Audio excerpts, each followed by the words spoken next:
श्री कृष्ण जी कहते हैं कि कोई भी व्यक्ति मुझे सच्चे मन से पुकारता है तो मैं उसका जरूर सुनता हूँ। बहुत समय पहले के बात है, एक गांव में एक पंडित जी थे।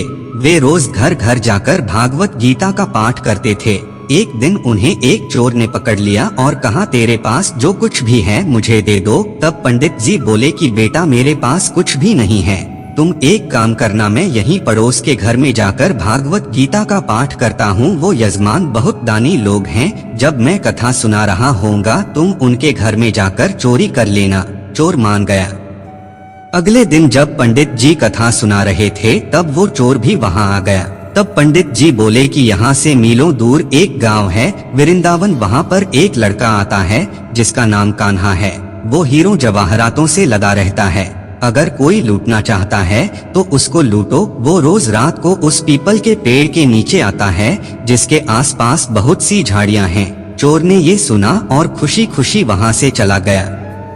वो चोर अपने घर गया और अपनी बीवी से बोला कि आज मैं एक कान्हा नाम के बच्चे को लूटने जा रहा हूँ, मुझे रास्ते में खाने के लिए कुछ बांध कर दे दो। पत्नी ने कुछ सत्तू उसको दे दिया और कहा कि बस यही है जो कुछ भी है। चोर वहाँ से ये संकल्प लेकर चला कि अब तो मैं उस कान्हा को लूट के ही आऊंगा।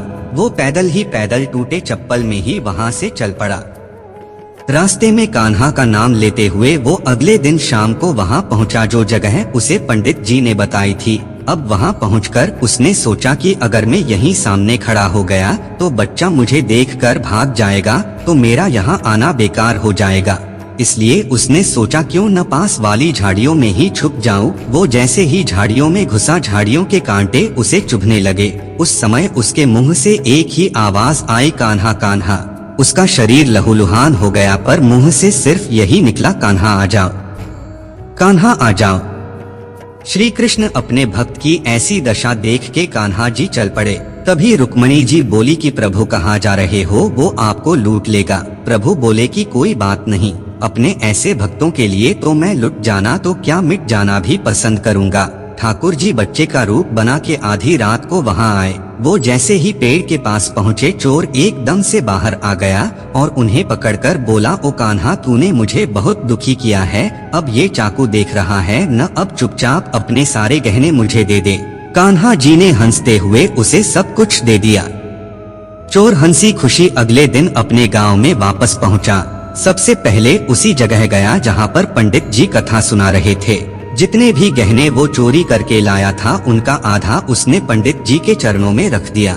जब पंडित जी ने पूछा कि ये क्या है, तब उसने कहा, आपने ही मुझे उस कान्हा का पता दिया था, मैं उसको लूट के आया हूँ और ये आपका हिस्सा है। पंडित जी ने सुना तो यकीन ही नहीं हुआ। वे बोले कि मैं इतने सालों से पंडिताई कर रहा हूँ, वो मुझे आज तक नहीं मिला।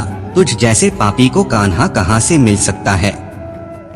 चोर के बार बार कहने पर पंडित जी बोले कि चल मैं भी चलता हूँ तेरे साथ, वहाँ पर मुझे भी दिखा कि कान्हा कैसा दिखता है। और वो दोनों चल दिए। चोर ने पंडित जी को कहा कि आओ मेरे साथ, यहाँ पे छुप जाओ। दोनों का शरीर लहूलुहान हो गया और मुंह से बस एक ही आवाज निकली, कान्हा कान्हा आ जाओ। ठीक मध्य रात्रि कान्हा जी बच्चे के रूप में फिर वही आए।